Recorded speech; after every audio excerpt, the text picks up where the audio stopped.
I've been here at One Legacy for 22 years.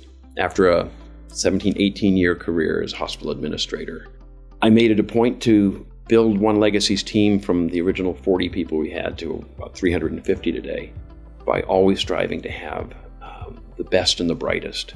A number of years back, I identified a gentleman, actually very early in my career when I went to my first organ donor case 22 years ago, who worked with one of the local tissue banks. And I told myself, I'm going to keep an eye on this guy because I think he has real talent. I met Tom while I was procuring a heart for a heart for valve transplant. And he was actually in the OR, and I went to introduce myself to him. And he said that he just became the CEO of One Legacy.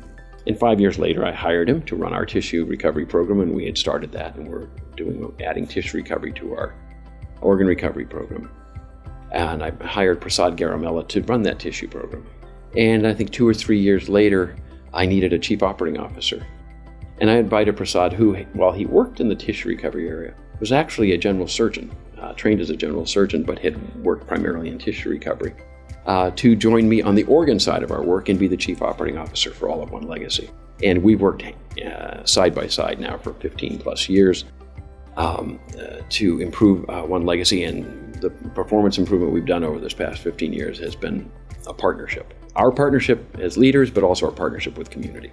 One Legacy is actually the creation of what were 2 organ procurement organizations here in the greater Los Angeles, Southern California region. It was clear that there would be greater performance if they came together, and in '99 they merged and created what has become One Legacy. One Legacy is now the largest organ procurement organization in the U.S., serving over 20 million people here in Southern California. For instance, the average organ procurement organization in the country serves about 5 million people. So you can see it's a wholly different scale. And we now have 57 organ procurement organizations that work very closely together, but are all independent, serving different regions of the country. So a lot of development over a number of years, but it's enabled a dramatic, record-setting growth in organ donation and transplantation. We're a leading organization in transplantation. We've wiped out the lung list in multiple centers. Lung transplantation has unbelievably been reduced from 250 recipients on the wait list. We're down to 60 in Southern California. Those are visionary leadership from Tom that empowered us to be able to look beyond what organ procurement organizations do, think outside the box, don't do what others do, let's be pioneers. He was the first to develop and implement NAT testing, nucleic acid testing, that became a standard of practice in the country. He was the very first to embrace technology back in 2001, created the very first electronic offer system.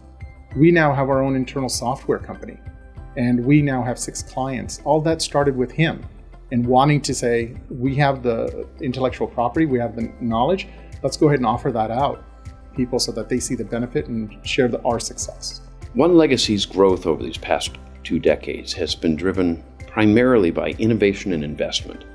The investment part was pretty straightforward. We needed to have more One Legacy staff in hospitals to meet with doctors, hospitals, administrators, nurses, to make sure they were recognized every opportunity for donation and made the referral on a timely basis. But we also had to invest in technology. The ability to communicate across all of these hospitals and with all the transplant centers. Outreach to our communities is essential. We have the most diverse population of any region in the country, if not the world. We have a population that 70% are persons of color. 50% are first or second generation immigrants. But media and events are a great way to draw people in, to get their attention, especially when they're positive and constructive activities, and like the Donate Life Rose Parade float, where it's a celebration of life. And we're having donor families and recipients and living donors honored. We have the Donate Life Run Walk, which brings together donor families and recipients that from across the region. And it's an opportunity to share their message with the world, and we get lots of media involvement there. We also have a program that really strives to get not just Southern California, but the world. But because of where we live, we started Donate Life Hollywood, a program designed to connect with Hollywood writers, directors, and producers, to get them story right, to no longer run stories of the myths that the doctor won't try to save your life because the doctor is a transplant surgeon. Well, they're not. They're there to save your life. Transplant is entirely separate. we need to get rid of those myths. So we have programs like those to reach out to the broader public at the highest levels. In addition to our sort of large-scale media-based and event-based outreach to our communities, we also have a lot of grassroots programs. We have a regular group of ambassadors and embajadores who set up tables at the consulates, the Mexican consulate, the Guatemalan consulate, and so forth, to help families who are new to this country, who are waiting in line, like we all do at these types of agencies, learn about donation. And they're going to be asked the question, do you want to be a donor when they go to the DMV and get their license? And it's a chance to share with them, by donor families and recipients, the good that comes from this, and the great connection with the Latino immigrant community in particular there. We have programs working with Buddhist communities, the Tzu Chi Buddhist community, who operate clinics throughout the region. For the last 2, 3, 4, 5 years, we have set new records here at One Legacy in organ donation. Last year, in 2021, we recovered organs from 591 donors, enabled 1,688 organ transplants, another 1,500 plus tissue donors as well, corneas, skin, bone, and the like, for healing transplants. So some significant growth in the volume of these, more than doubling the number of lives saved each year. We sit, with our peers around the country, as the U.S. is the largest transplant nation in the world, highest transplant rate in the world. For the last decade, we've increased organ donation across the country by over 50%, but our work is far from done. One thing Tom taught all of us, and I was not like this, is have fun.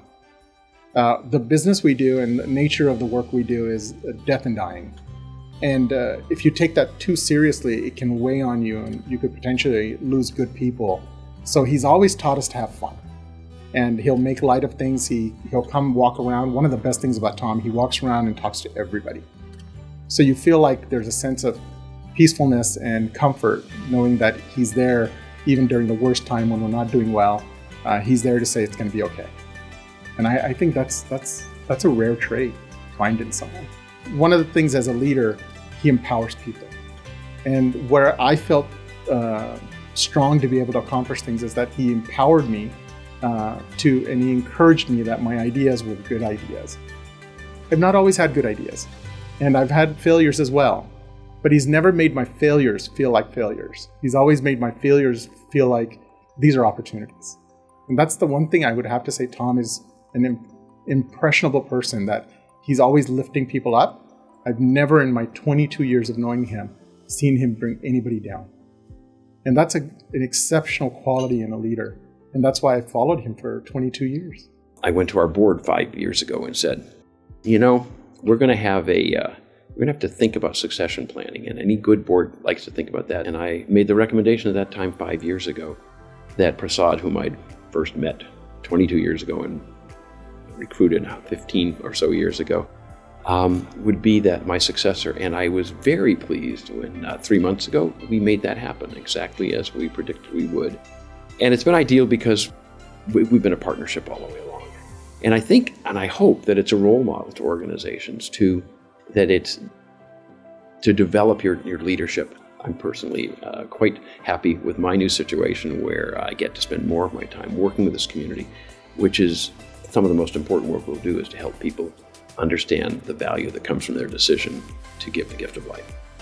I can't think of a better way to spend 22 years helping people, getting the gratitude and the compassion and the caring that come from that I receive back from donor families, from recipients and the like, and just knowing that your work makes a difference every day. I think Tom truly deserves this Excellence in Leadership Award because he has been a visionary leader. He transformed organ, eye, and tissue transplantation in Southern California over the last 22 years. And we have helped hundreds of thousands of recipients, and that could not have been possible without his leadership. And I'd like to thank the Liver Foundation for recognizing Tom in our community for being an exceptional leader.